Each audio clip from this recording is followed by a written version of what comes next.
Well, this is gonna be a video about tips and tricks every ranger should know, especially if you're playing this build, Druid, and I'm gonna discuss the changes to a build in the last of the video. So let's get right into it. The first thing is lightning reflexes. A lot of people doesn't know that, but lightning reflexes is two phases. If you activate it and cancel cast like I just did here, I just was chat again. If you cancel cast, that means you don't get the last benefit of it, which is condition removal and gaining vigor and fury for survivor traits. Because the skill actually has two phases. First, it starts dodging and it removes immobilize. But only after it finish, it actually removes the condition and give you the vigor and fury. Only in the start, it's evade, stun break, and remove immobilize. This is a bug sometimes happens this skill. It can fade backward or start stun breaking but doesn't go off. Sometimes it doesn't even stun break, but a lot of people doesn't know about this bug. It's so old and happen all the time. Even Thief have it on rollback for initiative. It can happen the same way, stop completely, and even the heal skill of the Thief cannot heal. But it's rarely even happen, especially on Thief. It happen on Ranger more, so you should know about it. And Quickness cast does not even change that for the skill. If you use Quickening Zephyr and then use it but cancel cast, it will still stop and doesn't give you vigor. Now, for the second thing, the skill 3 in the staff, Ancestor Graceful Druid, only heal in the last tick. Like you travel the distance, whether it's a full distance or not, no matter when you put it, and it heals and give you a bit protection. Only if you complete the cast. If you cancel cast and switch weapons, it will not heal. It will not activate the rest part. It only will move you as long as you stopped it. The third one is Troll Unguent, is the healing survival skill. If you cast it, but you immediately dodge or switch weapons, it does not activate the trait of Child of Earth. The survivor trait, which both lesser muddy terrain when you heal, use a healing skill, doesn't show that it has a casting time, but it actually acts like the utility skill, which muddy terrain, it have a casting time. So if you immediately after healing doesn't wait for those 3/4 of a second, it will not cast it. You will heal only and will not drop this, will not remove the extra condition, will not get the fury, and will not drop it at all. Another trick I like to use with Druid, Ancient Seed on Druid actually trigger on a cooldown of 10 seconds on versus a wall, 20 seconds on BVB. But once you use it, like you stun multiple target or daze them, and you hit them all with an arrow, for example, auto attack, it will actually trigger Ancient Seed only on the first mob that you hit or player. But if you trigger the daze on multiple target and trigger also the damage on them at the same time, like using Lunar Impact, which skill 3 in Celestial Avatar, and Natural Conversion, which is skill 5, it will hit all targets at the same time. As you see in the video, it will trigger Ancient Seed on all of them. Another trick is Sharpened Stone is actually a skill that used to cannot be blocked, evaded, blinded, dodged. If anything that happen while you hit it, you will keep your 10 stacks of bleed until you actually hit with it. So it was the only skill from this kind have this advantage in the game.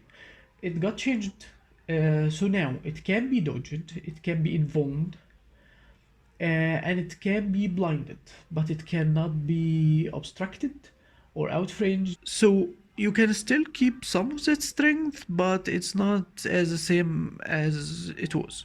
Yeah, it cannot be blocked or even reflected, but it can only be invulned, dodged, or blinded now. That's a change that happened to it. So it's still kind of strong skill, but not as it used to be. So one last thing also, Entangled, and I found some people actually didn't know about this, it can actually hit through blind. So if you're blinded and Thief steals and blind you to backstab or something, you can actually trigger it while you're blinded and will still catch the Thief if he didn't dodge it. You don't need to see him, you don't need to, he can be stealthed and you blinded and it will still hit. I use a royal of Kite, so on elite skills, I will trigger Torment, Bleed, and Poison, single stack. This, of course, like a rune, will not trigger, but the skill itself will trigger and will start hitting. So that's an advantage you can have. One other trick also is actually the bit use. And this is one I found a lot of rangers doesn't know. More experienced rangers know about it, but the new ones in the game especially doesn't know about. If your bit die, it goes to 1 minute cooldown.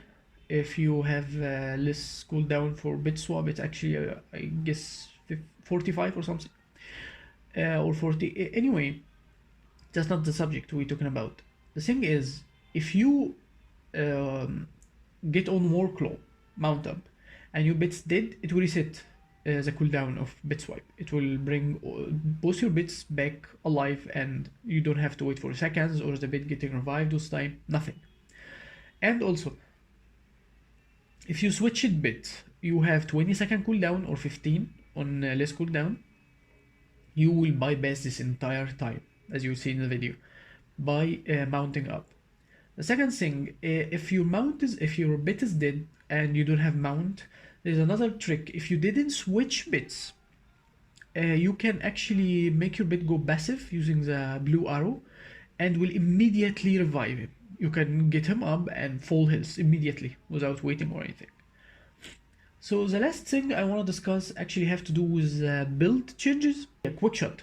That skill dodges, but it doesn't indicate a distance to move you. It will hit from a 900 range, but it doesn't tell you how much it will move you, your character itself. So the thing is with this skill, it's different how much fast you can move. You see, I used to use that trait 2 on droid is actually called, you see it in the video, it's called natural stride. It gives you 33% of movement speed increase, like swiftness exactly. I will give you lesser embedding movement time by 33%, which immobilize, cripple, and chill. When you use quick shot while you equipping this trait, it will always remove you the distance that you see in the video, the first one, the entire blue circle that you look at this guy.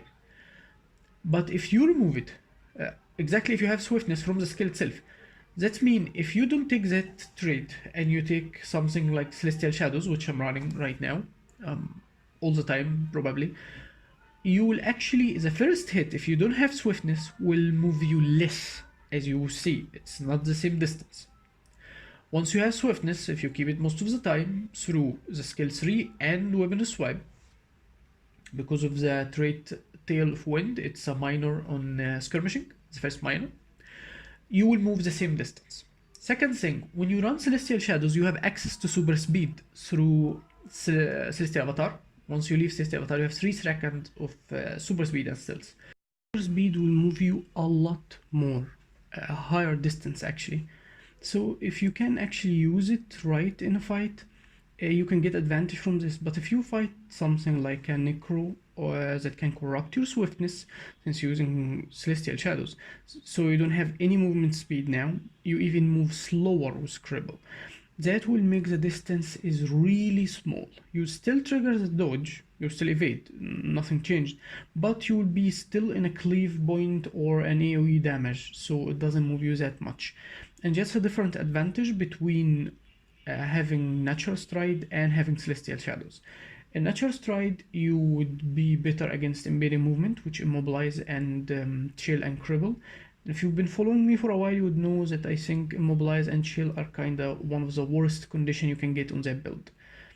It can mean a difference between lose and win, especially chill, since there's a lot of access to it, it's a lot longer, and it even lowers the cooldown of your skills, make it longer. So those skills are what you're using to actually remove the chill. So it's kind of a cycle thing. You might think it's not a big deal, but actually it's kind of harmful. So Natural Stride have an advantage there. You don't need to think about swiftness, and even if you have embedding movement, you would still be better. But Celestial Shadow give you super speed, and that can make you kite a lot better while you have it, and still can save your life. It's a really strong thing to have, You can kite even a lot of people, not just running from them and then keeping them immobilize you. You can break out of a fight sometime because of it. And the disadvantage of it is reveal.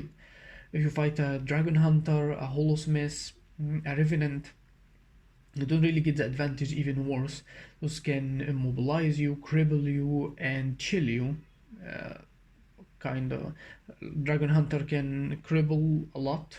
Holosmith can immobilize and CC and even chill sometimes. And revenant has a lot of chill. Herald specifically. So against those kind of classes and even spell breakers, and necros, I keep saying classes, but you know what I'm talking about. With a lot of access to embedding movement and sometimes even reveal, it's have to be really accurate with the timing and know how to kite and juke with your stills. So it's more of an advantage than actually having natural stride. That's why I'm running it now, but there is a difference. You lose the value of natural stride comparing having to the gains of stills. I hope you enjoyed this video or find it useful. Tell me in the comment what you think or what you want later, or if you have any questions. I will leave even a Discord, my Discord link in the description. You can join it and ask me anything. It's free for everyone. So that's it, guys. I hope to see you in the next video.